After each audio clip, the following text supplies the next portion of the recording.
You Um, you look like you're in a. Are you in the real world or are you inside of a computer? I don't know how to change that. I actually have been spending the last 10 minutes trying to change it, and I have no clue how to do it. It's So, like the someone tell us how to change it.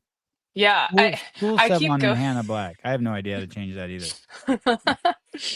It's awesome. It looks like you're like in the movie Tron. Yeah, I feel pretty good about it, but I was like, I was just gonna go for a black background, but this is what I've got. So, Yeah, yeah. it's it makes me. Let me see if I have. Do I have background? Where do I go for backgrounds? Layouts? Is it layouts? No. I Uh, try. I think I oh, went to settings. I visual don't know. effects. What if I do? Let me see. I just chose a brick wall. Did anything change? No. Nope. I just. Oh yeah. Oh, Look at that. Hey, take that. there we go. What is Look this at one? that. Whoa. What is this? Who What is the that hell is? guy? I don't know. He's just in my choices. There you go. Perfect. Okay, I'm gonna go with none. All right.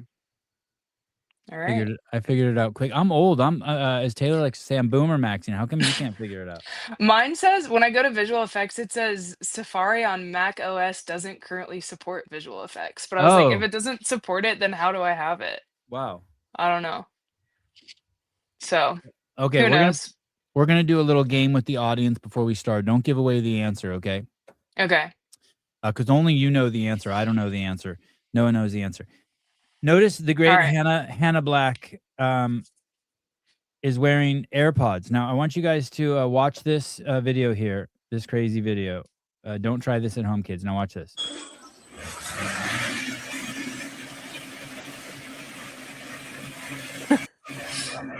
That hurt. Yeah, it looks like it hurts. Who made this? CTP, the Chris, the producer from TTT. Yeah, he's a genius. This is so He's good. And stud. yeah, this Yeah. is so good.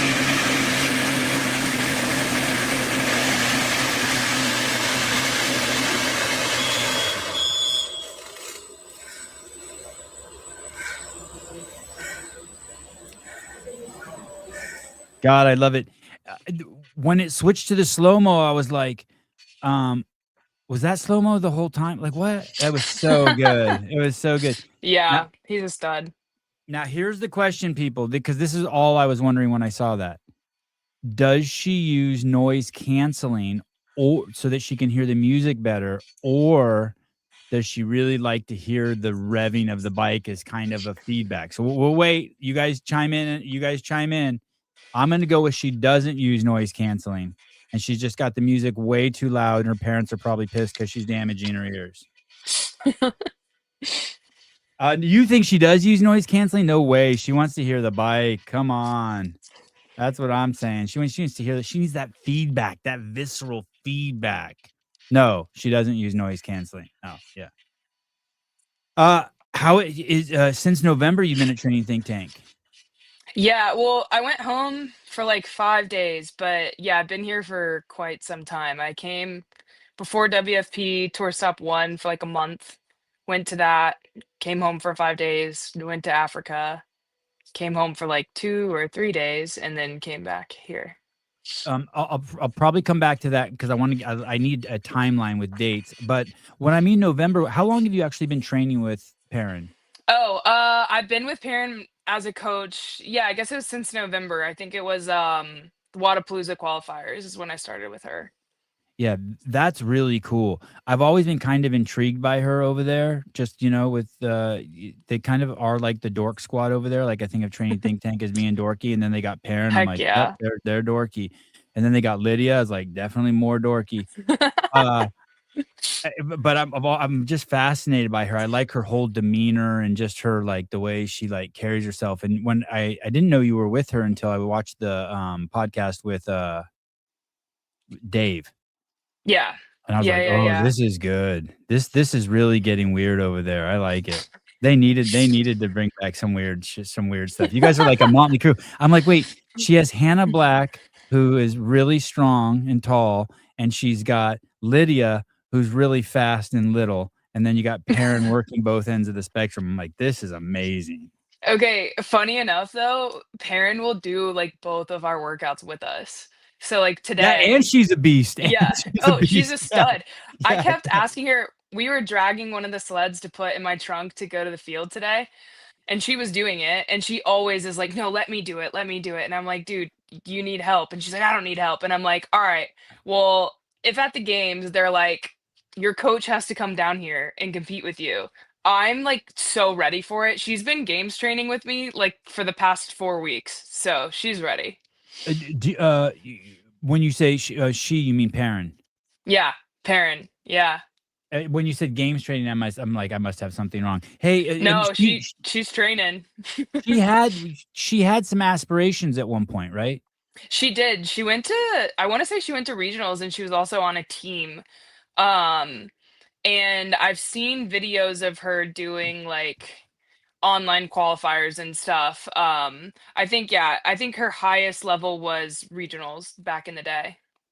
Is she tiny? She's short, right? She's little. She's, like, half my size. She's Yeah. very tiny. Oh, yeah, this was a day, man. Hey. We had fun that day. That was a good day. I like how you guys Yeah. double bounce off the bottom. Oh, yeah. We were not holding anything back. That was, like, the 10th thing we did that day. It was probably at least 7 o'clock at that point. And we were yeah, it was getting weird for sure. Why are you doing that? Is that just for fun? You're just like, hey, you just were on the field and those were there, and you're like, all Yeah, right, they were let's get some there, and content. I was like, what if? Well, okay, in college, I went to football camp. They had like football camp for whoever wanted to go, and I was like, I want to go. And they taught you how to tackle stuff, and I was like, parent, let's see if I remember um how to tackle. And I was showing her how to do it, except she hit her head on the dummy head and like literally gave herself a concussion. So Perrin did? yeah. Right in that video? Yeah, play it again. See if you could slow it down a little bit. It is violent. Wow. Jeez Louise. You can't she's still coming to the games with you, right? Yeah, she's fine. She's fine. But yeah, watch it. Like impactful. Oh. Oh. Yeah, Oh. we're good. We actually just came from the field and we I think Perrin and I and Lydia all tackled it today and we did better. Mine wasn't as clean as last time, but they did better. Look at the weight of her whole body's on her face. Yeah. Yeah. She's about the scorpion. Oh yeah, she bounced right up. Yeah. She only weighs like 100 pounds, so she bounced pretty high. It's So raining there? it was that day. That was like 2 weeks ago, but today it's not. And oh, it's still warm outside? It is so warm that I burnt my palm on the turf trying to handstand walk. Wow. Yeah. Okay, well that might actually happen probably where you're going too. Yeah, I'm gonna she told us to buy gloves and I was like, I don't need gloves. Like who wears gloves? I'm gonna wear gloves for How sure. tall how tall are you? I'm 5'9". Okay. And is and that I mean for me that's tall, but is that tall that's tall for a CrossFitter too in the field? Yeah, for sure. I think I don't know very many girls that are my height and size out there. And you look taller. Do you got a big wingspan too? Do you know what you I are? would say, yeah. I don't know my wingspan, but I definitely think it's probably one of the longer ones. My hands, like handstand push-ups, are so unfortunate for the way that I'm built. You did good though. I was watching your handstand push-ups today. I mean, not your handstand push-ups. Your handstand walking's great. Thank you. I've been working on it a ton, so thank you. Yeah, I guess that is different than handstand push-ups. It is in a sense, because you can stay stacked, but I still have like some of the same issues. With it, just like overall shoulder fatigue and stuff like that. Because I weigh like 185 pounds. No So shit. yeah, on a good day. Oh, Yeah.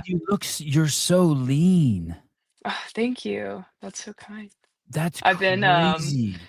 I went to Japan in January and I've been in like fat camp ever since because I ate like everything in sight. So I was like, all right, I gotta be in fat camp so that I can run a little bit faster. And that was What like what 6 months ago. what's the most you've ever weighed? Hmm. In college, I did university nationals for weightlifting, and that was back when the heaviest weight class for weightlifting was 75 kilos, which is 165. And I was always like on the line of that weight class. Like I would have to cut like anywhere between 7 to 9 pounds to make weight. And so my last year they were like, all right, like let's just see what you can do without cutting weight. So I tried to gain a little bit of weight, but I don't think I ever weighed more than like 190. But I tried, Whoa. man. I tried, You've but it never just hit didn't. 200. You've never hit 200. Nope. That was in college too. It's like I pretty consistently weigh 185 now, but then back then I only weighed like 170, 175. So I tried to gain a little weight and I think yeah, maybe I might have hit like 185, 188, but that was like the extent of it. And it doesn't feel good. Like as a weightlifter, you're strong. Obviously it's like mass moves mass, but it just wasn't. I knew it wasn't something that I wanted to do long term, and I knew it wasn't something that I was gonna like force feed myself to get to. So I kind of just, I think I weighed in that day at like 186, and I lifted against girls who weighed like 320 pounds. So Wow. yeah. When you say it doesn't feel good, you think it slows your speed down? Well, it slows everything down. Like you just don't feel like I never felt good. Like I would say now that I eat like pretty clean, I feel really good. Like I have a lot of energy to spend in the gym. But back then I was just like eating anything that I could to try to gain a little bit of weight and it just makes you feel gross. Like I couldn't do it consistently. It- um, yeah. How old are you? I'm 29. 29. Okay. Yeah, and definitely as you get older, that shit sucks. I mean, you're not old enough to Yeah. maybe know that yet, but that shit sucks. Feeling like anything from food as you get older. Oh yeah. Yeah, and I think yeah, once you kind of find your rhythm eating like mostly whole foods, you just feel really good. And so when you don't do that, you feel really bad. So, Where were you born, Hannah? I was born in North Carolina. And no accent. No, no accent.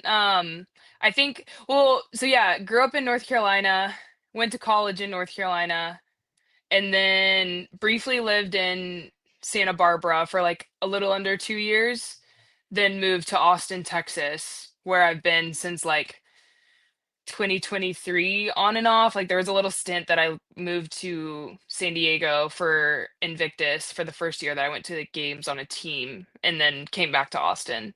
So mostly been in Texas. I heard you in this interview talking about how you like Austin I um love it. because of just the opportunities that have arisen out of the people you've met there, and that the town's like moving and shaking, and there's a lot Oh, for going on. sure. Um, Yeah. which is the opposite of Santa Barbara. When you said you were in Santa Barbara, I was like, oh, she must have loved it because I really like Santa Barbara, but there's nothing going on there, like just There's nothing. nothing. But it Well, is especially awesome. I mean, I it, would love to live there.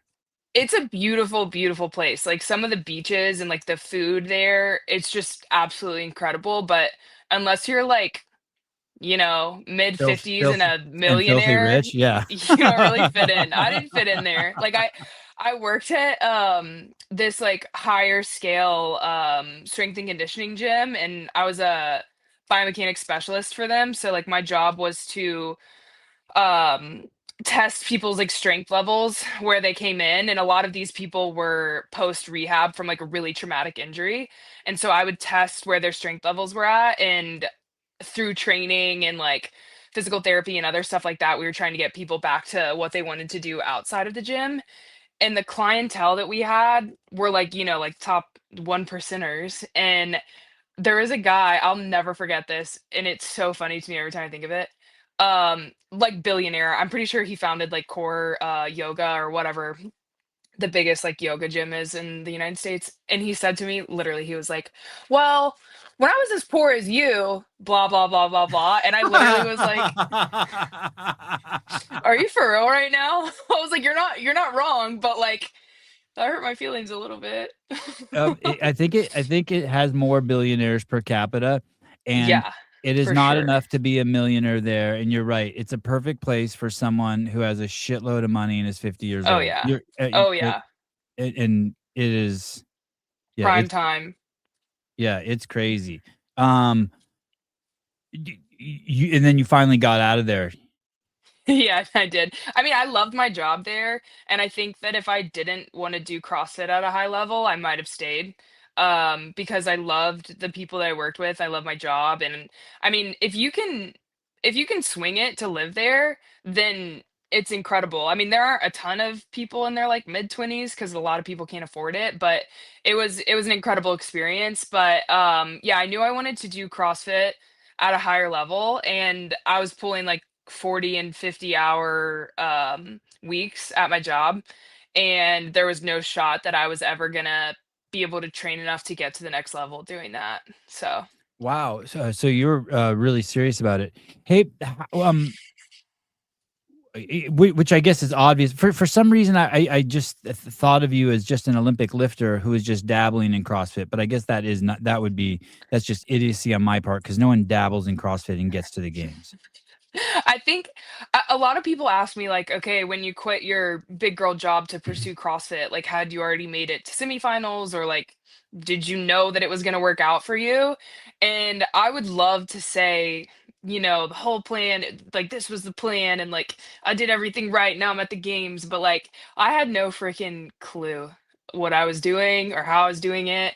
I just knew that I loved, working out, learning new things and that if I had the right people around me and I had the right opportunities, then it could happen for me, and so I just kinda, like, on a whim was like, "I'm gonna quit my job that I went to, undergrad and grad school for," which I'm still in debt for, uh, to do CrossFit, and I maybe should have been scared about that, but I was like, "All right, I'm gonna do it." And thank goodness for my sister, because if not for her, then I wouldn't have been able to do it. But I basically, yeah, quit my job and within a week was driving my car back to Austin with her to move into her one-bedroom apartment with her, which we lived in for like 3 months, which was tight because it's me and my sister and my 80-pound Labradoodle in Oh a boy. tiny, yeah. But hey, honestly, so I probably owe her for the rest of my life forever because she was the one that like allowed me to come and figure it out as I went. So Is she older or younger? she is 2.5 years older than me. Do you have any other siblings? Just her. I have some stepbrothers, but just me and my sister, like blood wise. When you were a kid, and so you were in North Carolina, and you were raised there also.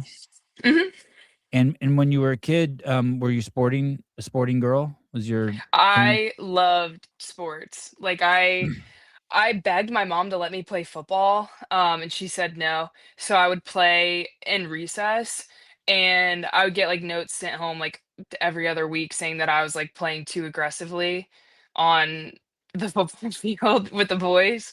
And I was like, I begged my mom was like, let me play like pee wee football or whatever it's called. She never did. So I played basically everything but that. The way you hit that dummy, you have a boyfriend? I do. Have you ever like just put him like at the edge of the bed and been like, okay, close your eyes, and then you go down the hallway and just tackle him like that dummy? He is way too quick for me. He would never let it happen. But God, maybe I just tell should him to, try. yeah, tell him to close his eyes and be like, hey, It's a I'm surprise. just gonna try to knock the wind out of you. How big is your boyfriend? He's like 10, 15 pounds more than me, so he probably weighs like 200 pounds. He's a little bit taller than me. But yeah, anytime he like tries to lose weight, I'm like, you better not weigh less than me. That's the rules. So he's No like sal right above it. no salad for you. Where did you meet him? I actually met him doing CrossFit.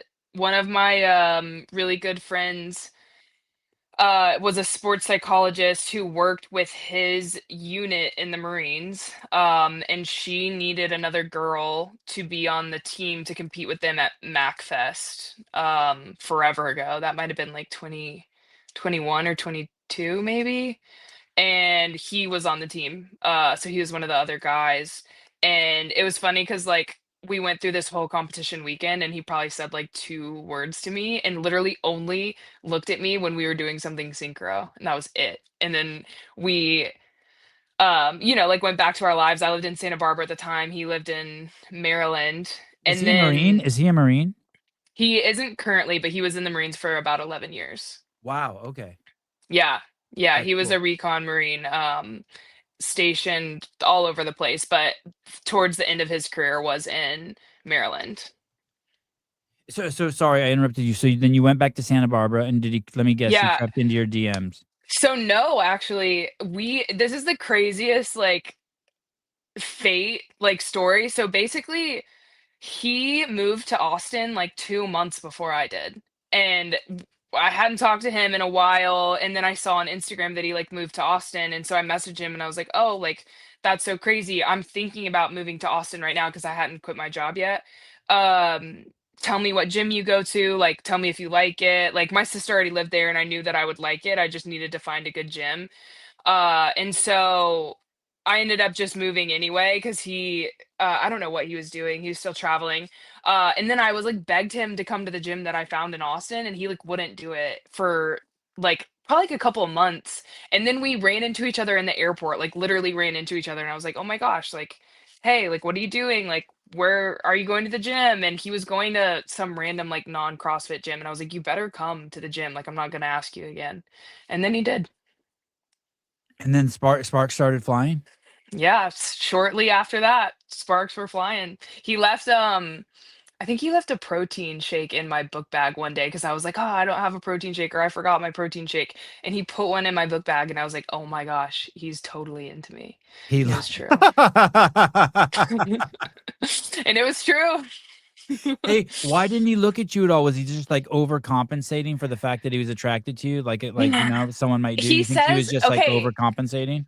we talk about it because I joke, I'm like, "You were totally already in love with me," and he was like, "No, I wasn't. No, I wasn't." He said so I at the time that I did the Mac with them, I had a boyfriend. So I think that he was just Oh like yeah, okay. didn't even like look at me. But we always joke. I'm like, as soon as we did like synchro thrusters, like it was over for you. Like you knew you loved me. And he was like, "No, no." So Oh, yeah. okay, okay. Did you have the noise canceling on? I did. I didn't wanna You hear anything. did. I knew it was Wow, gonna be bad. I knew it wow. was so bad. It was max effort, for 15 seconds, and I didn't wanna hear anything. And that was also that was, like, the 5th one I did. So I was like, "I Oh don't wanna boy. know. I don't wanna know." I was like, the only thing I was looking at were my RPMs in the top right-hand corner. I didn't wanna see anything else. It's remarkable how the noise canceling blocks out an assault bike It's or an echo bike. It like It shuts it the is fuck up. crazy. Yeah, I'm already, like, hard of hearing, so with the noise canceling, you could be talking to me, like, an inch away and I wouldn't hear you, so yeah. Okay, impressive. Do you remember what song you were listening to? I thought you were gonna ask that. It probably Big X the Plug. That's my go-to, What's it always. called? Big X the Plug. He's the one that sings the Texas song. Oh, Yeah, okay. Big X the he's good, plug. look him up. I'm It going was to. either it was a toss-up between Big X the Plug or the Shrek soundtrack. There's, like, no in between for me. Wow. So, yeah. That's for real, the Shrek soundtrack. So for real. Shrek is the best movie soundtrack, all of it. 10 out of 10 across the board. I It made is a Perrin great watch movie. it, like, It is a great movie. immediately when I got here, yeah. Have you watched it with Lydia? No, maybe we'll do that tonight. Do you have that relationship with her that you guys could sit down and watch Shrek? Oh, yeah. Oh, yeah. Oh, this I is was gonna like be a fun games. we were quoting it, like, literally, CTP, the producer for TTT made a reel of me today getting lost in the woods this morning, I saw and that. put the Shrek soundtrack over it. That's a crazy reel. Yeah. Is that Lydia just not giving a fuck and just eating No, bananas? Who is well, that? maybe a little bit. It was a little bit, but basically, so I had already been lost for like 30 minutes by the time they took that video. I got so lost, like so lost. Basically, I ran for 4.75 miles and then we hiked 3 miles to get back to where we came from. It was bad. Let me play this. This is so funny. Yeah. The final shot's hilarious. Roll the footage. No. Any luck?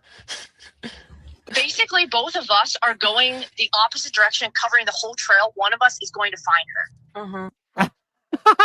She's like, uh-huh. She's like, "Yep. I haven't seen Yep, yep, Ham. yep." Oh, she doesn't care. She's hoping you Yeah. get lost so she can Well, have Perrin to herself. maybe. No, she wasn't. She ran, I think the loop that we were supposed to run was only like 4 miles, and I have no sense of direction, and I also like, I had already tripped and, like, fell on the trail, so I was like, "Alright, I'm looking at my feet only." So I was looking at my feet, and then I looked down at my watch, and it's, like, 4.2 miles, and I was like, "Oh, that can't be right," but, like, I feel like I'm still on the right path. And then I look at it again, it was 4.75, and I had not seen a soul, and I was like, "Okay, something's wrong." So I stopped, tried to go back the other way, talked to, like, some people on the trail who had no clue where I was supposed to go, and I had no clue where I was supposed to go. I also don't have my phone because That's parent what. didn't want That's us to run with them. Yeah, I was gonna ask you that. You didn't have your phone. Yeah, no, I didn't have anything. How did they finally find you? So I decided I had seen Perrin on the trail probably like 15 to 20 minutes before I realized I had like messed up. And so I started backtracking through the woods and we were just yelling. So Lydia's whoop whoop was the sound that we were gonna make if any of us got lost. Obviously I didn't hear hers.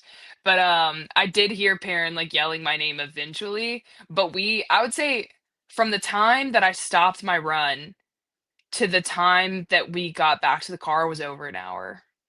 Oh, So, wow. Or did you get scared at yeah. all? No, I just was thirsty. Like, I was like, I just run almost 5 miles, and I was like, "Dang, I would kill to get some water right now," or maybe a snack, like a gummy, like a banana, I don't know.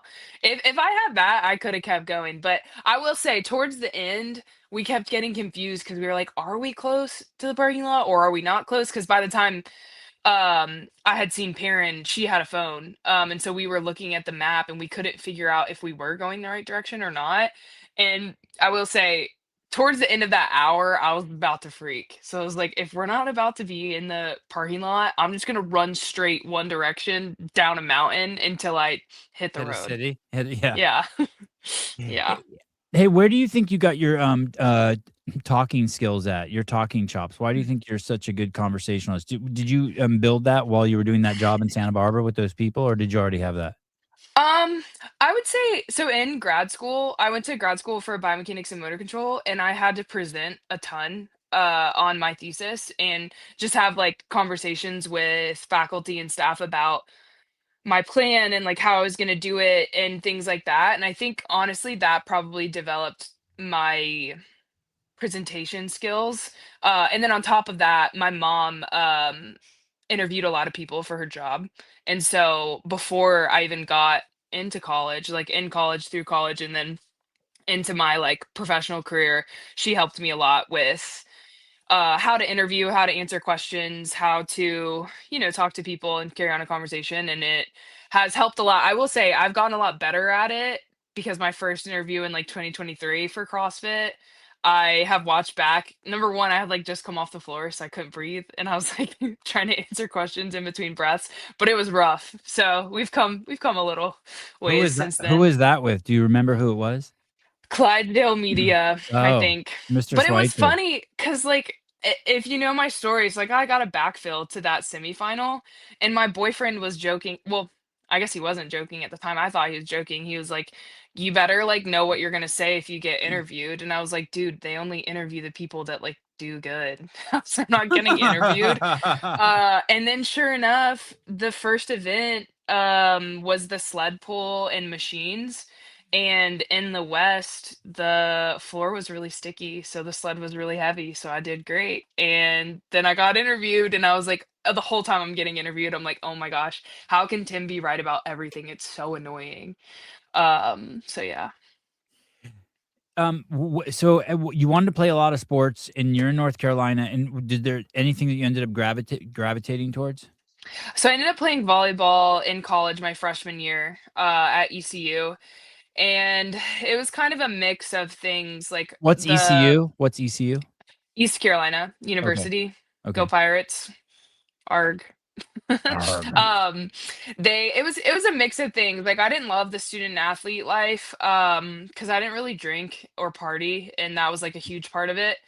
And I had like some sort of inclination that I wanted to go to grad school, and being a student athlete, I wasn't getting very good grades because you don't have a ton of time to spend on school when you do that. or at least in my case. And so after my freshman year, I kind of decided not to go back to playing volleyball. I went back to ECU, just not as an athlete. And then that's actually so I went back to weightlifting because I started weightlifting in high school for fun. So I went back to weightlifting and also ended up not liking it at ECU. It just I came from like an incredible weightlifting gym in Clemens, North Carolina, and so anything less than that was just not fun. And so I saw kids my age doing CrossFit and I was like, dang, I really need friends because like all my friends played volleyball. And I was like, I need to make some friends. Like, I guess I'll go over there and do this nasty workout. Maybe someone will be my friend. So that's how I made all my friends in college. Why didn't you drink in college? Why wasn't drinking your thing? I don't know. I just never really liked it. And I'm also way better at eating than I am at drinking. So I was like, I would rather not. I never saw the like fun of it. I think I've been drunk probably like 3 times in my life, and they were all miserable experiences. So I just didn't um when it came time to like do that like every single weekend, I was like, guys, for real, we're gonna do the same thing this weekend as we've done all the other weekends. That's crazy. So I don't know, I just didn't fit in with the way that everyone else was doing that. Do you think it's anything having to do with the way your parents brought you up? Honestly, no, because my parents, I mean, my parents would enjoy a drink like at dinner and on the weekends and stuff. And my mom always said like, like taught me like if you're gonna drink, do it responsibly. And like, um there's nothing wrong with having a drink if you're of age, obviously. But and my sister played field hockey at UNC, and I think she loved like the student athlete life and did really well. She's also really smart, so like the school part was way easier for her. But yeah, I think I'm the only one in my family that doesn't like drink at all. No one ever gets out of college and was like, "Boy, I wish I would have drank more." So like never. Like it's the exact opposite. So good on you. You won Thank that. you. Yeah, good on you. You won that lotto. Hey, when you said your mom interviews people, what does she interview people for? Is she a headhunter? So she's retired now, but she used to work for the city of Winston-Salem, and part of her job was to like bring on new people in her department. And so she interviewed a ton of people and like for all different types of positions. So and she also just knew exactly like what she was looking for each one. And it's funny because some people don't like interviews, but if you've done like the work and you're an interesting person, like I don't know why you wouldn't love an interview, like you're just talking about yourself and like what you do well. Like I don't know why people don't like that. I'm guessing most people don't go into interviews relaxed because they're trying to win something. Do you know what I mean? Right. As Yeah. Like opposed trying to get the to job. Yeah. Trying to, yeah, yeah, prove something. yeah, you're not gonna be like, dude, my favorite thing to do as a kid was like get cow patties, make them into a ball, and throw them at passing by cars. And that's like, but you're like, God, I hope that doesn't slip out. You know what I mean? Yeah. Like you're I just hope I like, don't share shit. that part. Yeah. Yeah. So it's kind of a Yeah. weird, but it's clear like, if you're not guarded and you just are like, hey, I'm looking for the right fit where someone will accept me for who I am, then fuck it. Yeah, it's probably the Right. funnest thing in the world. Oh yeah. And I also think it's like it's definitely up to the person who's giving the interview to like guide it and like ask the right questions and like get the right things like to come out. Because I also have been in interviews with people where it's kind of like they ask me a question and it's kind of like the answer is like in a box, like I can't really elaborate on it. And so then it's kind of like, yep, nope. Like, and there's not a lot to add. So I think definitely giving an interview is a big skill, and I think I've been like pretty lucky to be interviewed by some people who are really great at leading questions. And I've really enjoyed that so far. And your father, what did he do? So he's a lawyer. Oh, Um, okay. yeah, Like a trial lawyer, like he would go to court and present cases and yeah. stuff. Oh boy. Hmm. Okay.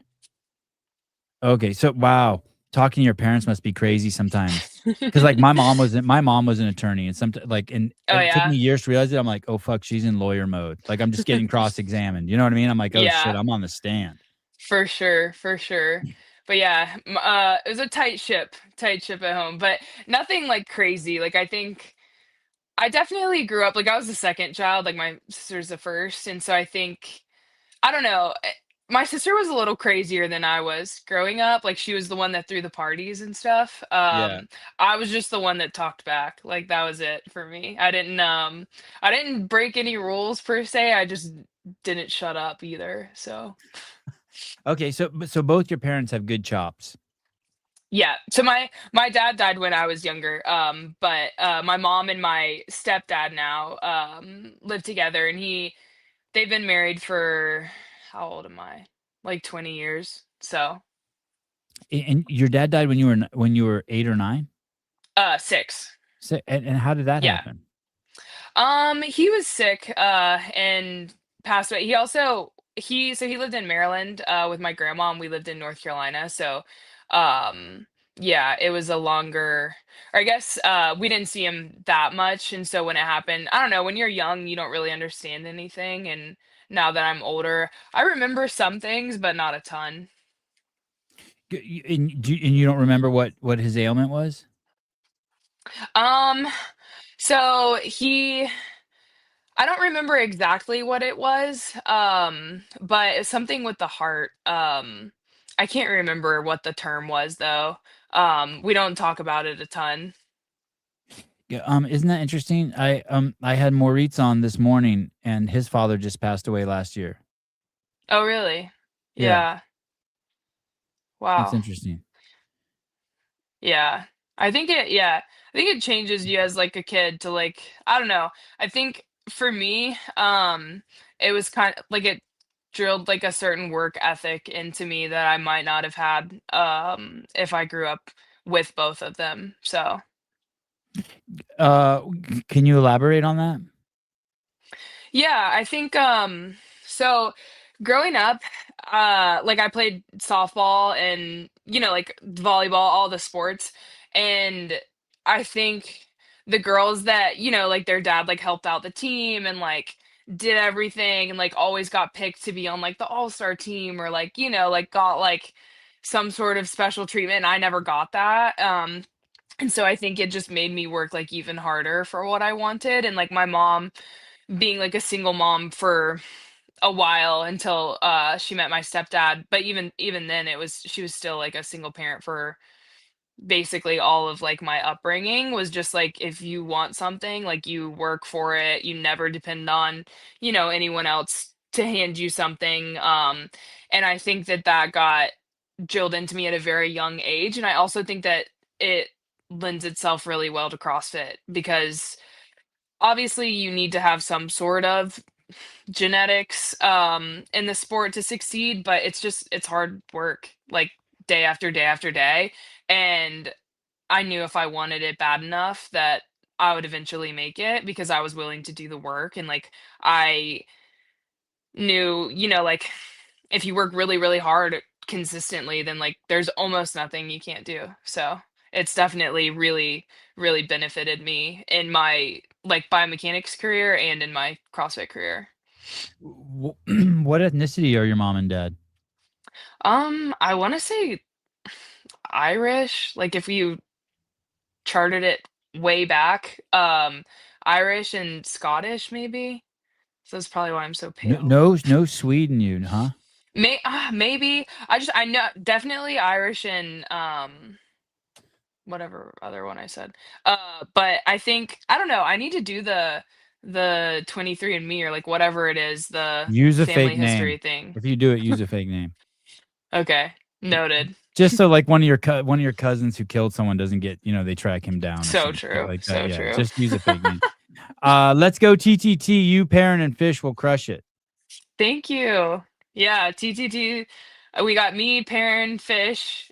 Travis is doing masters. Noah's doing masters, and then there's like a handful of like age group. Like there's a few teens that made it, and then I think there's more masters people that made it that I can't remember. So there'll be a big group of us. Is Perrin have any more than you and Fish? Nope, just me and Fish. Or I think she might have some masters athletes that made it. That- But yeah, just us, me and Fish, in the like open category. How exciting for her! She must be so excited. Yeah. I'm excited to see you guys. You're like this is so cool. This is really Thank cool. you. Yeah, I'm excited for you guys. It's been such a great change for me to have someone like Perrin. She's so thoughtful in like everything that she does and everything that she has me do, and it's been such a great experience for me. I think I just got really good at, like taking orders from like a coach, cuz that's what I did up until I was like what, like 20 years old. And Mm, so I do really really well with like really guided things and like notes, and mm, she does mm, that really well. mm. And so I feel like I've been able to make like a huge amount of progress, especially since being at TTT, but also with her programming and stuff. I forgot to say, thank you, Rodrigo Molina. Thank you. Um, with going back to what you're saying about your upbringing, do you struggle with people doing things for you? Um, it depends. Like I'm more of like a suffer in silence, like not ask for help person. Mm, And so, but like the people that I rely on, like I would rely on, like my sister when I moved to Texas, like she, without her I wouldn't have made it. And like my boyfriend is great. Like he does a lot of things for me. Like he'll take my coach's pass because Lydia will give hers to Perrin. And so like when, because we talked about like what would happen, if like we both needed a coach at the same time because we do all the same competitions. And so Tim, my boyfriend, has been great and is great with all of those things. Like in London for WFP, Perrin didn't get to go, so he was like leading everything, like all of the warm-ups, all the strategy. Like he's out there watching all the heats before, like, so he, like, the people who I rely on, like I would say you have to rely pretty heavily on, especially doing this as your career, because you can't do it alone. um but I would say anyone else, like if I don't know you, I for sure will not ask for help. So yeah. It's interesting. I was thinking about that in my life. Like there's very few people I want to bother. Like I don't. I feel it's yeah, like outside of my mom, like I don't want to ask anyone to do shit for me. yeah, yeah, like I'd Like rather just like do it badly on my own than yeah, or ask. just fucking like yeah, like just like sit outside and not get a ride and spend the night on the Yeah, park bench. Like yeah, I'm like I don't want to ask anyone for shit. yeah, I think it's to a detriment. You know what? I'll tell you this. Just share this with you since I'm 25 years older than you. I think where it's not good is now that I'm older and people might look for some leadership from me, I should feel more comfortable sharing things with people and telling people things, but that's for kind of sure. the opposite end of not wanting to ask. I also don't wanna tell But people what to tell. do. Hmm. Yeah, but as you get older and people look up to you or, like, want leadership or wanna get some of your experience, like, you have to be able to say I got this feedback the other day from Taylor. He's like, "Hey, dude, stop suggesting stuff when you mean it to be a Yeah, fucking order." And I was like, "Wow, that's yeah. some fucking great feedback." I think people respect that for sure. Cause like when I have coached in the past, like I'll be like, well, you could do this or you could do that. Like I think people respect more like do this. This is the Yeah. right answer. Other than just like, I like being around those people. yeah, for sure. Not second guessing themselves. Cause like if you're gonna second guess yourself telling someone to do something, then that person is definitely second guessing it. So Yeah, I also like what you said about you're really good at taking instruction. I have 3 little boys, and that is something that sets them apart from all the other kids because since they've been little, all they've been doing is taking instruction from professional coaches and all oh sorts of yeah. disciplines. And so they can just go into a room and like lock in on someone and take direction. And so they got that from sports, from all the different sports. And you're saying from what I'm hearing from you is you're super coachable. I think it's such like playing sports growing up, decide like you basically like are formed like as an adult as you are growing up and playing sports. Like you can just tell the people who didn't play sports, Mm, and that's like not a knock on them or anything. It's just like sports teaches you so many things that you can apply to real life, like hard work and like, team over individual and just listening to directions. Cause I'll be the first to say, like, I don't know everything. So I would rather someone who does know more than me be able to give me pointed directions so that I can then go do the thing.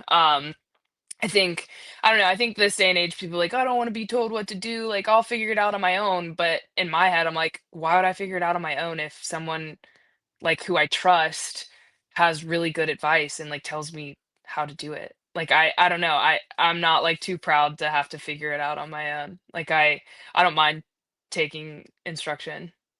Who was your coach before Perrin? I was with Micah Shoemaker. He was with Brute when I first signed, and then he left Brute, and I stayed with him for I think about a year after that.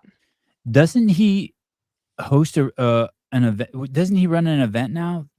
Yes, Magic City Games. Okay. But it was just a qualifier for Masters games.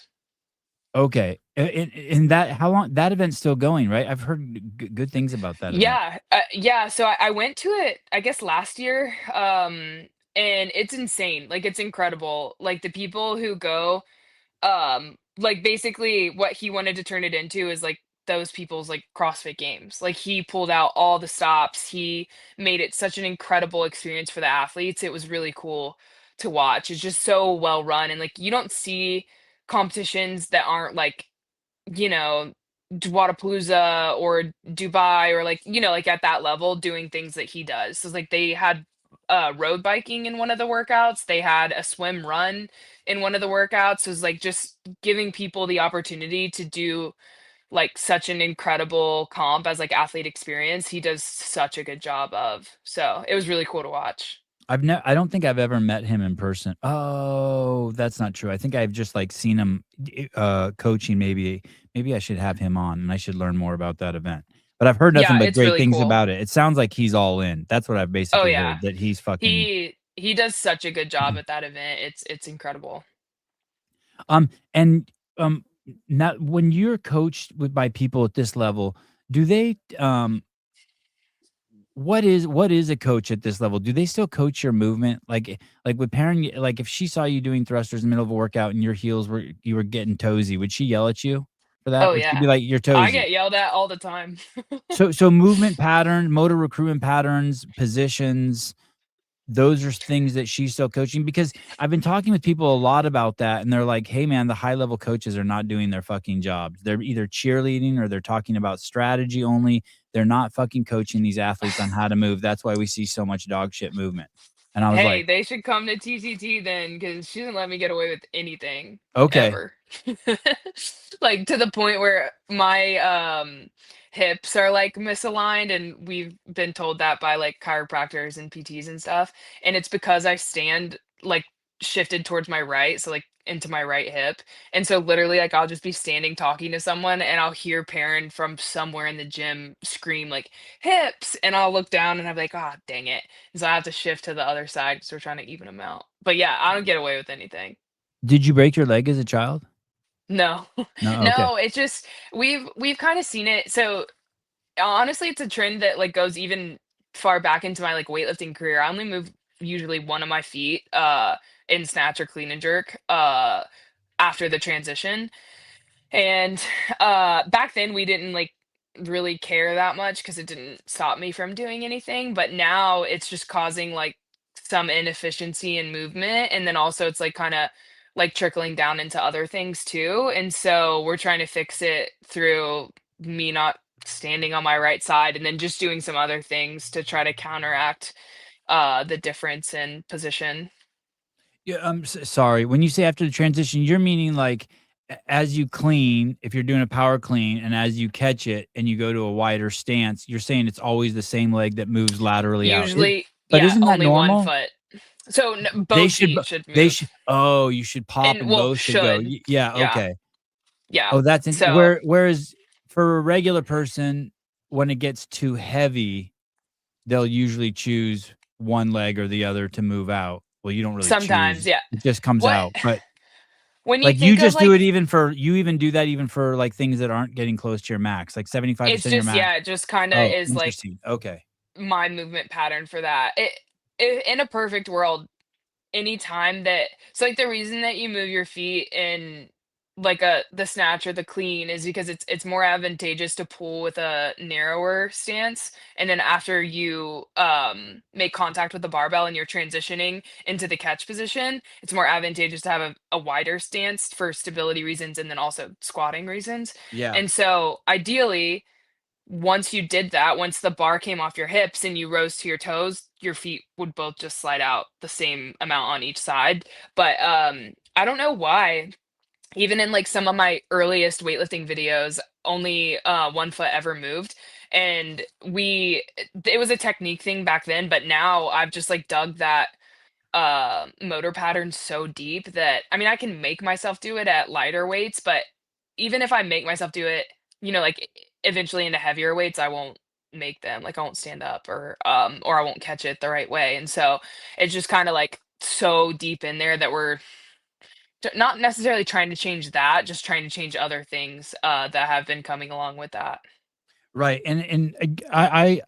I know people who broke. I know two people specifically I can think of who broke their legs, and it caused them to stand contrapposto a lot. Like the leg Hmm. that was broken, and when I see them deadlift, sometimes I see their hips start shifting over the stronger Yeah, leg, the leg that wasn't for broken. sure. Even years after, you see their hips start shifting over. Um, but it's interesting that you say that about it's always been that one leg. That's why I asked you if it was broken. That's interesting. But you Yeah, could do the subtle fixes, right? So now you're just conscious of what you're doing like when you're just standing around day to day, right, start getting used to like standing straight up and don't wait till you have a right. kid. If you ever have I a know. kid, you're always going to stand fucked up because Oh, yeah. you set the kid on your hip. Yeah, and you have to shift to one way. Yeah, Yeah. it's so weird for me to shift into my left hip. Like I like can't even do it. It doesn't feel right. Like writing with you, like trying to brush your teeth with your left Yeah, hand. exactly. Exactly. Are you right-handed or left-handed? I'm right-handed. Yeah, okay. Because you seem really smart, and a lot of smart people are left-handed. Yeah, well, my mom said that when I was a baby, like I was like back and forth a lot. Um, and I think like in school they like naturally like want you to go towards the right hand because it's what most people do. And so I think when I started like pre-K or whatever, when they have you start writing, they always try to make everyone write with their right hand. So then I became right-handed.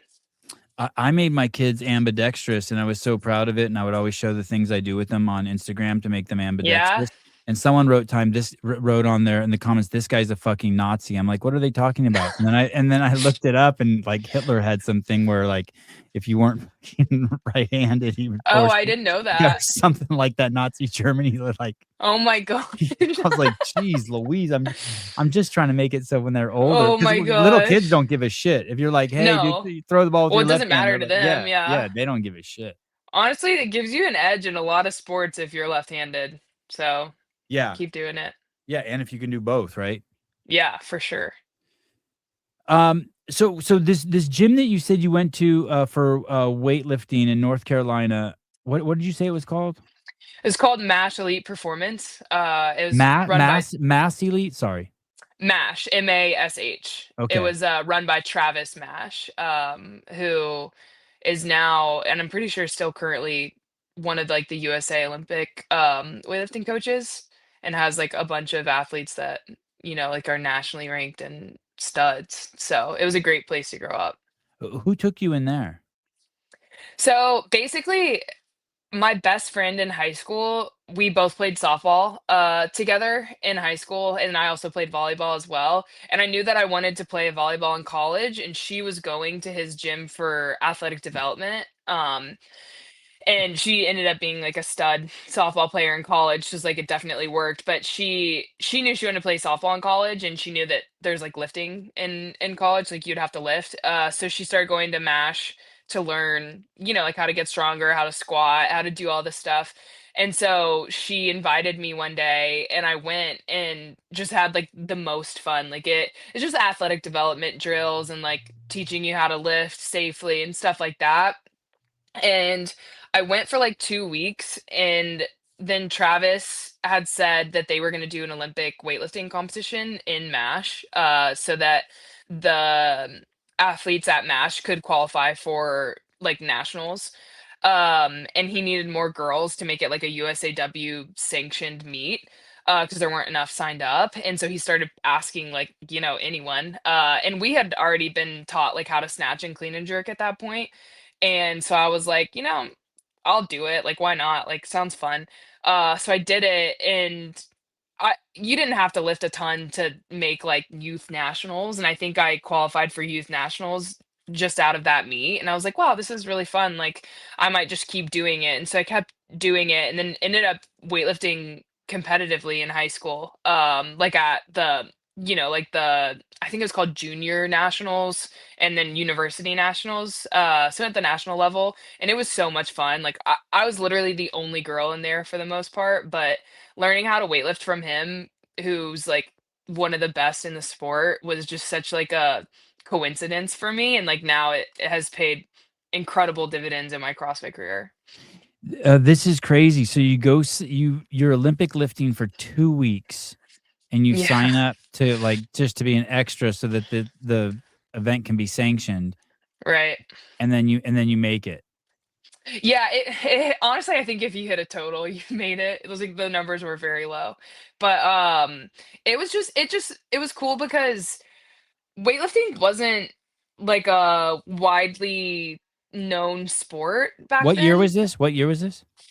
That had to have been like 2012. Okay. Yeah, 2012 is when I was a freshman. Yeah, so 2012, 2013. But weightlifting was not a very well-known sport back then. It's like I remember coming home and telling my mom like, I'm gonna do an Olympic weightlifting meet, and she's like, what? Like, what is that?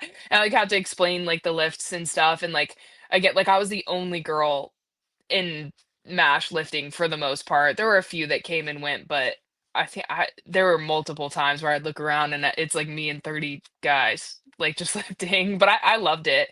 And I think it was really cool for me to have the opportunity back then because it wasn't like widely known. Like as a junior, I took weightlifting in high school because I was like, oh, might as well take weightlifting. I was the only girl in the weightlifting class, and the football coach was like, do you like really want to weightlift, or do you want to just like sit in the office and like take roll for me? And I was like, I'm not sitting in your office, dude. Like, I'm gonna Wow. squat. Yeah, it was crazy. Wow.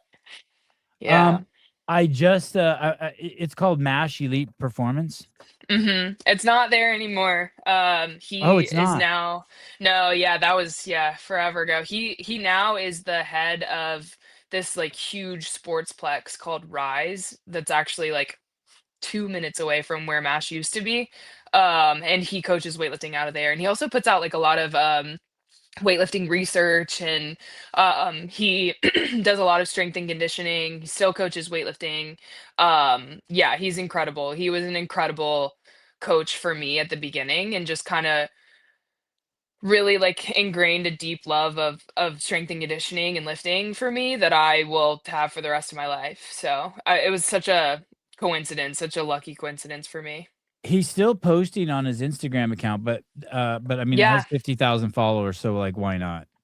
yeah, yeah. So he still puts out research, and he still coaches. I want to say he still programs like under Mash Elite as well. Just the gym that he works out of now is called Rise, I think Rise Indoor Yeah, Sportsplex. I saw that. Sorry, I missed some of the details about this, but that was in high school when you signed your junior year in high school, where you signed up for weightlifting, and the teacher's like, do you really want to do this? Yeah. Well, Um, it's like basically like girls signed up for dance and boys signed up for weightlifting. And then there was also like PE option. And I was like, oh, I want to weightlift. Like I'll get some of my session done at school and then go to the gym afterwards. But yeah, I was like the only girl in there with all the football boys. were you stronger than some of the boys? Oh yeah. When they would do power cleans, it's like their form was just so bad. That I would power clean more sometimes. I never could like squat, bench, or deadlift more than them, but like power clean, shoulder to overhead, they would strict press it. I would power jerk it, so then I would have more weight. And then on the off chance that they ever tried to snatch, I always lifted more. So Yeah, that's cool. And did that allow them to accept you more, you think? Like, did they get excited? Um, some did, some didn't. It was like very polarizing. I think like I got made fun of in high school for lifting weights. Wow. Not anything like crazy, but definitely was not a cool thing to do back then. Which is crazy because now it's like I'm so thankful that that's changed. And that girls are getting into weightlifting so young, and have the opportunity to do so because it was not cool back then, and it was actually, I would say, probably pretty cool because they made fun of me for it. So It's so weird being in the CrossFit bubble. Someone sent me a post today about it was some gym saying like we're gonna cater to the women and we need to listen to the women, and it was all this stuff, and I'm like, holy shit, this feels like I would just dropped into a fucking time machine from 20 years ago, because I've been in the space for 20 years and yeah, the women have just been glorified and exalted and celebrated just I like would say, yeah, nonstop. CrossFit might be like the only environment like that. Like Yeah, I would and I say, don't even let the outside world in. Like yeah. if I see if I see someone who doesn't do CrossFit, I'm starting to think they're anorexic. Do you know what I Yeah, mean? I Like mean, honestly, my threshold and perception has shifted dramatically. it's yeah, I will say like being in a part of like for instance, my graduate degree biomechanics and motor control, I would say is predominantly like a male-based field. So there were a handful of girls, but anytime that you would go like anywhere towards like strength and conditioning and stuff, like that is all men. And my experience with that was like if I wanted to be if I wanted to have a role in strength and conditioning, like it was going to be a lot harder for me because I'm a girl compared to the other men that were in it. I don't know how it is now. I've been removed for a really long time now, but it was just a very hard field to break into as a woman. And like I remember when I started biomechanics, my goal was to work in Major League Baseball doing biomechanics. And I had talked to one of my friends who was a girl who actually ended up being the first woman coach for a minor league team. And I was talking to her about it, and she was like, it's a boys club, like it's going to be really hard for you. Also, it's like working in baseball is cutthroat. And it just was like it's not like that. Like CrossFit is such the opposite of that because I think like the women honestly, I would say get more like press time and like more media and stuff like that than the men do sometimes. Is like we were talking about this on a podcast at Wadapalooza. Anik and I were with Lauren Khalil talking about women in sports. And I remember my first year of semifinals, I snatched 215. And that was like the most of that year. And then but the same year Tudor snatched something insane, like absolutely insane. And every post about it had me as the first picture, not him. So I was Yeah. like, that's crazy. If I was him, I'd be pissed. But How yeah, about Tudor doing 1,000 double unders I think about that sometimes, and unbroken? it is my nightmare.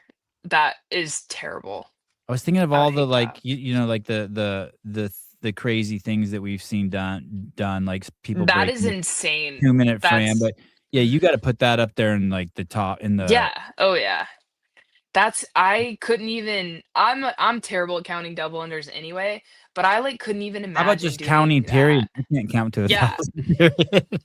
don't put me down for that. I need a calculator.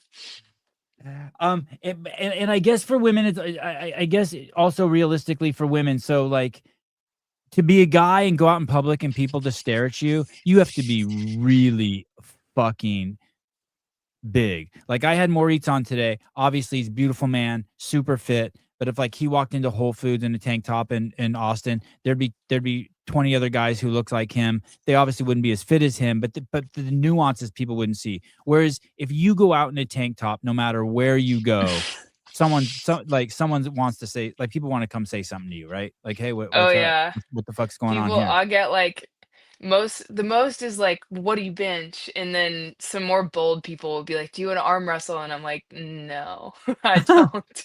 I'm good. The airport is literally the worst place ever for that because I feel like you just kind of come in contact with a lot of people at once and people Yes. that you would never talk Yes. to anywhere else.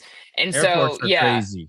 I kind of like choose my own adventure in the airport. Like, do I want to wear a tank top and like talk to people, or do I want to wear a hoodie and like not talk to anyone? So it just depends on like the temperature usually. Do you get a lot? Can I touch your arms? No, no one has ever done that, Oh, or no one really? has ever asked me that. People have just like come up and just like touched Like them like sometimes, I'm and I'm like, guessing that whoa. like old It, ladies like do that shit, yeah, right? Yeah. yeah, yeah. I But give 'em no a one pass. has I give 'em a asked pass. for it.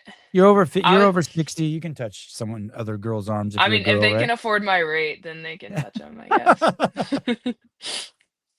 Um, is November risky time to switch coaches, or For is sure. it always a risky time? Like how do you choose I November? definitely think that there's better times. We knew I needed a change. Like basically it came down to I needed more help and I needed to be part of a network of other athletes. So it's like I was doing the Wadapalooza qualifier and working with someone who has multiple athletes who have either done a ton of qualifiers or are doing the qualifiers that I'm doing is so valuable because we were kind of in the situation where like, okay, is this score good enough? Should I redo? Should I not redo? And when you have a coach that has a network of a ton of other coaches with a ton of other athletes, that's a Mm, very clear answer mm, of mm, yes, you should or no, you shouldn't. And when you don't have that, you're kind of going in blind, kind of basically only basing it off of yourself, which can be scary because like I really wanted to do Wadapalooza as an elite individual because I had never done it before, but we didn't have anything to base my times and scores off of at the time, and so that's kind of why we're like outsourcing and like trying to figure out how I could get more help, basically. So we kind of talked to Perrin because that was right before Copenhagen for WFP, and we just said, hey. Would you be willing to do like a trial with me through Copenhagen? And if it doesn't work, no hard feelings, but if it does, then I'm yours forever, basically. and it sound when you say we, you mean you and Micah, your coach? So no, me and my boyfriend Tim. Oh, Tim is okay. like he. I would say he's like I don't know what his role in my career would be. A little bit of everything, like a little bit of coach, a little bit of agent, a little bit of handler, a little bit of boyfriend. I don't know. He does it all. So he kind of helps me like think through these things. He's like much more business minded than I am and can see things as a whole where I'm very much like right in this second. Like I don't see the big picture very well. So Mm, he helps me do that a lot. yeah, you seem like you're right in this second. Yeah, that's cool. I like that. And Thank you. so you switch, and are you within proximity of her? By the way, you just made a great argument for why people should be in camps or with coaches who are Yeah, heavily integrated. You just made 100%. that one landed deep with me. I was like, oh shit, like you don't hear that one a lot. Like that's really important. And Perrin is dialed in. I think all the coaches in the space from all the Oh, camps respect yeah. the fuck out of her, and she's at Training Think Tank, which has crazy She's lineage. incredible. Yeah, Yeah, well, so it's when I come here, it's like Max is telling Perrin something that he thinks will help me for whatever. Kyle Habdo is like working on me cuz I have like a little tweak that we're trying to get through and then just like all the coaches there and Matt Gilpin is always out there helping us with games training. Just like there's so many people watching. And like Travis, obviously Travis is probably the one of the main ones that helps me a ton just on like the like mindset and like how to approach something and you know he's done it for so long that he thinks of everything so it's like just being in that environment the amount of progress you can make in like a tiny amount of time just like skyrockets like I've learned so much and like parents is like yes parent is my primary coach but when I'm here like everyone is helping out like it takes a village honestly. and CTP probably knows more than most coaches in the space too. He's such a stud. Yeah, He's such a your stud. media guy's a beast. Yeah. He is He's a the beast. best. He was on the trail with us this morning. It's funny. I was like, "Dude, like coming to the trail, like, you know, you're gonna have to run the trail." He was like, "Yeah, I know. Like, I'm a good runner." And so he ran with us for a while. And then Did I you did you know of him before coming to Training Think Tank? Did you so know who he was? Because funny in the media enough, space, he's legendary. Like yeah. everyone knows Oh, who he is. Yeah. funny enough, he knew Travis Mash, and he had been to Mash before. I didn't know, like, I feel like I've seen his stuff before. I don't remember ever like meeting him in person when I was at Mash, but he was really good buds with Travis and a lot of the people in that like weightlifting world. And so he like we knew of each other. Like he knew that I was from Mash when I first started coming here. And we kind of knew a lot of like the same people. And he's kind of like, I don't know if you remember Sesame Street, but there was a character called Snuffleupagus, and no one believed he was real except Big Bird, because whenever Big Bird would be around and Snuffleupagus would show up, and then everyone else would show up. And Yeah. he's like, Snuffleupagus He'd is here, and leave. then people be Yeah. like, "Fuck you." That's CTP's kind of like that. Like, you know what I mean? Yeah. He There's just shows there's a up little like bit of here and there. mystery around him. Yeah, Oh he's elusive for sure. You gotta look for him. yeah. How any hiccups coming in with Lydia Fish being there? No, honestly, basically what Tim and I did when we first started talking to Perrin about being my coach, we were like, "Can you ask Lydia if she's okay with having me, on the team and like you coaching me?" And Lydia's so great. She's such a great person. I think she had like almost had no issue with it. She was like, I mean, as long as we figure out, how to make it work, because again, we are competing at all the same competitions. But the really cool thing about someone like her and like someone like me is like, I don't see her as my competition. Like, yeah, we're at the same competitions, but we're competing together. Like, we both can do really well. There's plenty of time and space for us both. And like, her doing good doesn't take away from me. Me doing good doesn't take away from her. Like, what's for me is for me, what's for her is for her. And I think we both kind of have that understanding, and like we both root for each other. Like today, at the field, we're doing all these different things, and I did it first, and I'm telling her how to turn around so that she can get a faster time so that she can do it fast. Is like I have no issue with that, and she doesn't either, honestly. Like, it's fun to have someone around you, training with you, doing the same thing. And like I think people who are threatened by other people, like, it's sad just you'll never get to experience having like a teammate. Like, it's almost like we're on the same team, per se. And just the weightlifting space. I don't know if this is true, but there's meatheads in the space. Oh yeah. Right? And I guess there could be meathead girls too, you know what I mean? They manifest differently than the boys, but there's meatheads in the space. And, it's so weird that neither of you are meatheads. I don't know, like, You I guys are love both working so out. Like, unique. I would say we get along really well. It's funny because Perrin was like, "I don't know, like, how you guys are gonna get along," because we are, like, total opposites, But kind of the and same in the big picture. Opposites, but yeah, also, like, yeah, you guys opposites, are but the you same. guys do not fit the mold of, uh, Right, but in different yeah, like, of in jocks or different meatheads, ways. yeah. Yeah, but we get along great. Like, so we're both actually currently living with Perrin, in Oh, her house. shit. Yeah. Oh my god. Yeah. Yeah. So I moved in just a little bit earlier, but yeah, she came down only a few days ago, like Sunday, I think. So we're both staying here until we leave for the games. Wow.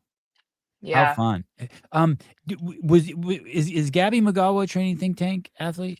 She is. She's coached by Adam. Adam Rogers. Mhm. Yeah, another great guy. I love that dude too. The little Yeah. bit of He's interactions I've great. had with him, stand-up guy.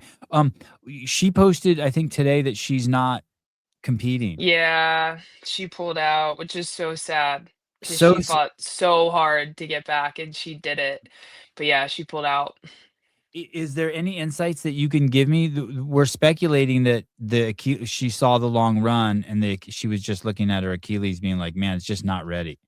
I don't know. I was not here. I was only here for a little bit of the time that she was here, when I was here for London, and then we only overlapped like a few days before she left again, because I think she went to Miami. I don't know where she is now, but yeah, I didn't hear a ton of it. I heard that she might pull out, but not why. God, that's a crazy decision.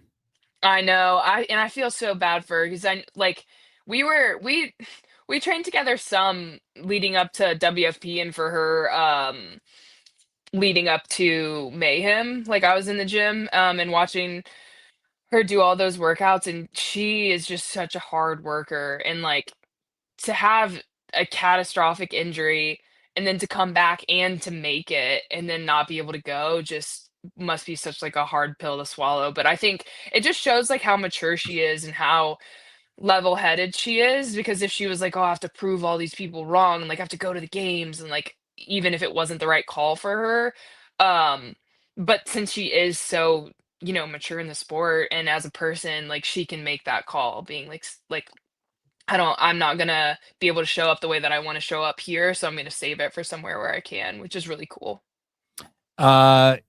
Gabby's a G. She doesn't want to just participate. She wants to compete. Yeah, for sure. Yeah, it would be yeah, she could have done that. Well, hey, I'm just gonna go and And just figure it out. But yeah, no, she's so far beyond that. Like she's such a stud, and I think yeah, if she's 100% healthy, then she's scary. So I think she's waiting for that. What's the best you've ever done in the open? Do you know? Oof. Let's look it up. I'll pull it up on my app. I can already tell you not that great. Not not an open girly. Let's see. Past competitions. I'll look at my Look at you. athlete You're doing profile. my job. Okay, right here. Open. Um, can you see that? I could just read them out to you. 154. So yeah, 154 this past year was the best I've ever done. And that's worldwide. Yep, worldwide. Yeah, that's fucking good. If That's you're trying to crazy. make it to the games, I would love to see everyone who made it to the games and then where they finished in the open because have a feeling I'm pretty far down there compared to everybody else. Really? Oh yeah, for sure. Yeah, someone needs to put that together because I always think that like there's a handful of people who fucking just hammer the open and they're always like in the top 20. And then the rest are just Yeah. like outside, like somewhere I between think 100 and like 500. But I have no idea. I'm just completely that's from the hip. I would say so funny enough, my first year that I made semifinals 2023, when I was only like 5 spots out of the games, I was 1,157th in the open. That's So crazy. you have to get 10 times better I guess to so. jump 5 spots. I mean, obviously I guess so. that's not science, but Yeah, you you have had to to get get 10 times better in the 1,000 open to spots jump better. 5 spot. Wow. Yeah. Guess so. Yeah, that's even a That's scarier way to crazy. say it. I had to jump 1,000 spots in the open to close the 5 spot gap in the semifinal. Yeah. Shit. And yeah, it's just so different the way you make it now than when you made it back then. But yeah, I was pretty far down there that year. But close to making the game, so I guess that's all that matters. Hannah, why when you switched from Michael to Perrin, did any part of you think that there's another option too, like just to quit? Like, okay, that was a crazy run. I'm just gonna Uh hang it up. no shot. No shot. I knew I knew since last year of just narrowly making the games that I was on the right track. And I think I knew I maybe needed something just like a little bit more of an edge to push me over the bubble. Because I think that like it's so hard because some people like live on the bubble their whole career and like never make it, just miss out. And so I knew I was like, that's not happening to me. Like I will make the CrossFit Games. I didn't know for sure that I would make it this year, but I knew for sure I would make it eventually. And so basically like the promise I promised myself literally the day that TFX ended last year where I missed the games by 1 spot like in the final workout. I was like I will do everything for the next 365 days or whenever I get another shot to make the games so that if for whatever reason this next year isn't my year again, I can sleep at night knowing I did everything that I possibly could to put myself in a position where I could qualify for the games. And I like honestly can say that I did that like every single day. Um, just figuring out like, okay, how do I get a little bit better? How do I dial in my recovery? How do I, like do this, do that, whatever. Like I almost always like made the hard choice. And so it's really cool to see that pay off, especially since these days, like, qualifying is just crazy. Like you can go anywhere, you can do anything. Like there's only like you either have to win or be on the podium to make the games. And so I kind of like set out rules for myself. And I think when we hit November and I was like not getting as much help as I needed, I was like, okay, like this is one of those hard things that I have to do. Like I have to find more help to put myself in the best position to make the games. And I did and it paid off tremendously. It's funny. I was going to ask you for an example. That's a huge one. Yeah. I was going to give you some cheese dick superficial ones that maybe aren't cheese dick, but like no cheat meals. Don't go into a friend's wedding because you have to go to bed early. But that's huge. Changing coaches is huge, especially in It is, November. and people like I don't know, people who don't do CrossFit, especially to this level, don't understand it. But like your coach and your relationship, it's a relationship. So it's like it takes a lot of time to build, and it takes a lot of time for your coach to get to know you, and kind of like ride that line of like being successful, but also like having the opportunity to fail. And that takes so long to develop. So, I mean, there was parts of me that I'm like, dang, like, am I making the wrong choice? Like, am I not going to get as good as fast with someone new? But I had to try. Like, I would much rather try and mess up than not try and wish I had. Tim, your boyfriend, does he has as you narrow the scope this last year and you're like, hey, my life's gonna live in this tube on this fucking path. How's he handled it? He's incredible. Like he will support me in any way possible, and like he also is like not one of those guys that's like, "Oh, you can do whatever you want." Like he makes me pull my own weight for sure. Like I do not live rent free. But he's so cool because like he's the type of person, he's like, "Okay, if you're going to do CrossFit full time, let's figure out a way for you to make money while you're doing that." So like then we started putting out a weightlifting program that I did for a while, so that I could make money while I was traveling around doing CrossFit. So like he's just such an incredible like thinker and like planner that he had gotten me to the point where I can do this. And like I don't make enough money sponsorship wise to live off of that. But we're definitely like getting there. And so it's like, but a lot of the things I make money off of, like outside of that, have to do with him. Like he's helped me figure out what I can do, how I can do it. He's helped me figure out when to come to TCT, like, and for how long. And like he knows how important that is, even though I'm not at home right now, like with him and the dog, like he understands like how big of like a sacrifice it is for me to come out here and train all day long, and like how good that will be for my career. He's such an incredible person. Like he will do anything in his power to help me chase my dreams of being a CrossFit Games athlete. And it has like, I would not be here without him and like in what he's allowed me to do, I guess. So yeah, he's a stud. Yeah, it takes a very special mate to participate Oh yeah, for with sure. uh people who are trying to achieve what the things you're trying to achieve or that you have achieved. Yeah, 100%. It is Yeah.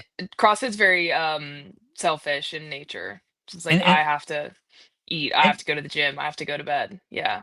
and it is also a blessing to him. I don't know if blessing is the right word, but to get a front row seat to someone who's it's very inspirational, and it's really cool to get a front row seat to someone who's like, hey, this is my vessel and this is what I'm going to do with it to the highest level. And like, Oh it's yeah. very inspirational, um, but you can't be like whining about your own dumb shit. Like this person, like their diet has to be clean. Their brain has to be clean. You can't be dumping emotional baggage on them and shit. You got to like, he's got to have his fucking house in order if he wants a front row seat.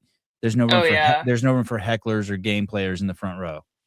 But like the cool thing about him, and he might be one of the only people that can do this, is like he'll like reality check me sometimes because I'll be like, oh my gosh, we got lost in the woods. And like this morning when I was, telling him Uh-huh. everything that happened, and like he was in the Marines, like he like lived in the woods for like weeks. He would be like, yeah, that's kind of crazy. Like he doesn't always do this, but only when I'm like a little over dramatic. But he'll be like, I like have lived in a bush for like 8 days, right? Like you're fine. With people trying You're to kill me all around me. literally, he was like, Yeah. you're in the woods for like 2 hours. Like I think you're gonna be okay. And I'm like, you know what? You might be right. Like sometimes I react like aggressively, but sometimes I'm like, wow, he's probably right. It's like anything that I do, like he's done times 10, and like again like behind enemy territory, and like people like possibly trying to kill him. So I'm like sometimes when I'm about to complain, I will be like, all right, like that might not be as bad, so I'm good. When both relationships. Let me ask you this about Perrin and about him. When he gets in a relationship with you, do you have to have a talk with him? And when you Tim, when you, and like, hey, this is like, you need to know this about me. Like, I have this giant skeleton in the Oh. closet. You know what I mean? It's this giant addiction. And then when you sign it with Perrin, does Perrin does she have a talk with you? Like, does she say, hey, I'm with Training Think Tank. This is no fucking joke. I have Lydia Fish. I'm not like putzing around. Like, if you have any like shit going on outside of, like, we're all in or we're not all in. Like with the parent one, my level of commitment, I think, was just very clear from the There, beginning. okay. Like I was able to say like, look, I want to make the CrossFit Games and like I will make the CrossFit Games eventually. But I need help getting there. And so I think when I said that, like kind of led with that and what Tim had already told her, she already knew my level of commitment and But like what but I but wanted to but achieve. Hannah, you must have shown her something because they hear that shit all the time. I'm sure they You know what definitely I do. mean? But I also think that, like, having a narrow miss the year before Right. kind of puts it in Okay. perspective of, like Okay. and she I mean, she did her own research, like, she watched my videos on YouTube or, like, the from semifinals and, like, the games when I was on a team, and then, like, this past year when I competed, like, the 100 times, she looked up the stats and, like, figured it out, but I think, the coolest part about her is, like, she knew, like, she could help me. So I think she went into it saying, like, "Okay, this is where you're at, this is where you want to be, like I can help you get there." And so that was really cool. Yeah, that is really cool. And you want to be with people who have that confidence in themselves and you. And you also, now she knows you brought her like I don't want to say a clean slate, but you brought her someone who was like, hey, I'm willing to do anything. Right. Right. Like, you and Which tell me I have to go to bed at 8:15 instead of 8:17, like, I'll fucking do it. Like, let's yeah, like, she knew you were for gonna be sure. complicit. You were ready to jump the hurdle of trust and get into Oh it. yeah. Yeah, because she had asked like, like what kind of athlete I am, and I was like, tell me exactly what to do and how to do it. And she says we're trying to get me like a little more, I guess, self-sufficient in some things, but I think being coachable, especially like as an adult, there's so many adults that like don't want to take feedback and don't want to like hear that they're It's wrong, hard. which It's is hard. like it is hard, but it's like you got to it's not a knock, like it's someone trying to like better you. And so like I always look Yeah. at it that way for the most part. It's like, okay, I want to get better, like I'll listen to what you have to say. And so I think, that just, like, works really well, and so she's very hands-on, which I love, and it's helped me tenfold now, and then, like, spending so much time with her in person also is just so great 'cause she we've made progress on things that I had not seen progress in my whole CrossFit career, just being Wow. here. So Wow. Anything that jumps out at you? a lot of the upside down stuff, like a lot of the Oh, handstand push-ups, the handstand walking, just stuff like that. We made huge progress. Like I would say, I love the way you talk, by the way. That's what I say. I talk to these fucking people like my friends, and they're like, the gymnastics, the G movements, or they have all these codes, the monostructural, and you're just like, when you're fucking upside down. I'm like, oh no, yeah, I know. yeah, I know what that is. Yeah, just like how you talk. anything that involves Yeah. me being Yeah, I'm upside down, upside yeah, down. Yeah. we've worked on it a ton, and it showed. Like I think probably the two things I've gotten way better at are heavy dubs and handstand walk pirouettes. And in between Copenhagen when we or whatever WFP tour that had those and most recently in London was night and day for me, and it was so incredible because that's something that we had worked on a ton, was handstand walk efficiency. And then also I didn't know that I was bad at double unders, but apparently according to Perrin and Tim, I'm bad at double unders, and we've been working on them like nonstop. And it showed so much, because I did so much better at the heavy rope in London than I did the last time, and that was like an incredible finish for me. And so it's really cool to see both of those things together and see how much better I've gotten because I've been here. Are you enjoying being on your hands? Mm. Being upside down, like, I feel like my brain is like, "This is wrong." So, it's like, I Right. never feel that comfortable upside Yeah. down. I'm definitely getting better at it, but it's not something that I would probably literally ever do if I didn't do CrossFit. Right. Right. Right. Makes sense. Well, when do you go to San Jose? I leave the 16th, so it's actually not that far away, like 8 days. And do you go with Perrin and Lydia? Do you guys go as a little pod? They are coming a couple of days after me. And will your parents come watch?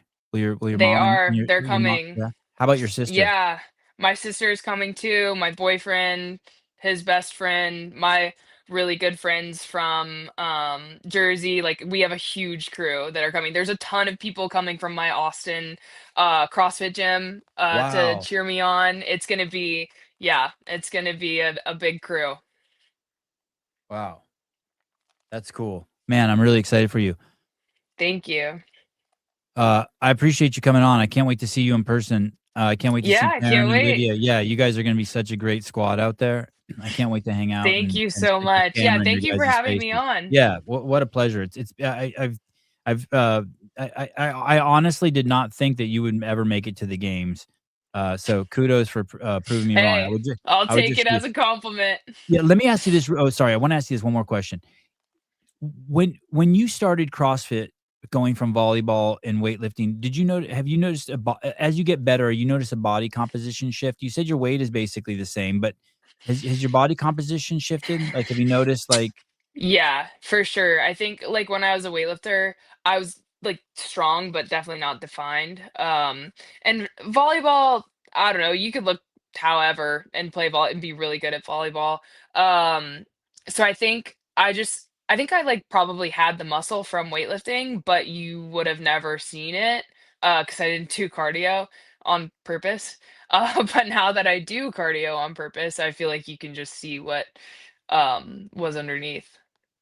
but you do you think it shifted at all? Do you think like your weight is shifted? Like, do you think that Um, I definitely have had an increase of skeletal muscle mass from when I was lifting weights to now. Just like my upper body is way more developed than it was as a weightlifter. Not a lot of people realize, but weightlifting is almost no upper body if you're doing it right. Like it's just hip oh, drive and like interesting. stability.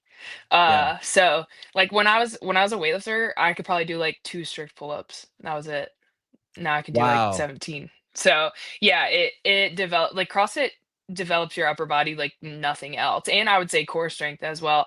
My legs were always pretty big from weightlifting. But my upper body and my core definitely huge changes. Can you touch a 10-foot rim if you were to stand underneath it and jump and touch it? Oof, I haven't tried in years, but Have I don't have know. you ever been able to jump and touch it? I don't even remember what my numbers were from volleyball, like from I my can't like even three touch step the net. approach. I can't even touch the fucking net. I don't know if I could touch the rim. I probably could get close, but I don't know. So I did Apex, which is a new like hybrid fitness competition, run by Tim Riley, and one of the events is a three-step approach, vert. And I don't even remember what I got. But it was I don't I don't know, it was in like the mid 30s maybe. That I got. So some Mm, I don't know what that would be, like, translated to 10 feet, me neither. but it would have to be, yeah, like, minus your reach, but yeah, yeah, I would say jumping they did hint that they were gonna include some of the stuff like that in Indianapolis, so I'm gonna get him to help me on my, like, sprinting and change of direction and stuff.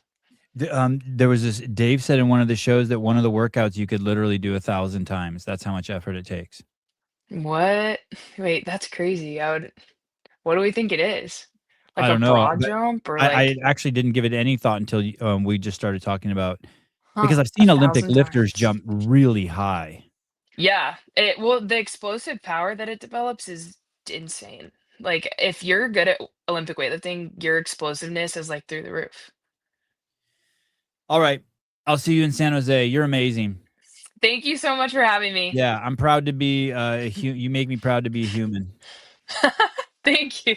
Yeah, thank you. All right, say hi to Perrin and Lydia and the whole gang and Max and everyone I over there. will. All Thank right. you so much. Yep. Ciao. Hannah Black. Wow. Dang. Thank you, Leah. Wow, she's awesome. Holy shit. She is awesome. Uh Next show is up. Shut Up and Scribble is live. I'm gonna pee and then head on over and join the boys. Thanks for joining me, guys. Rambler, Leah, Magic Carpet Ride, Abelo, all you guys. Seema, does she have shirts for sale? Good question. All right, I will talk to you guys later. Bye bye.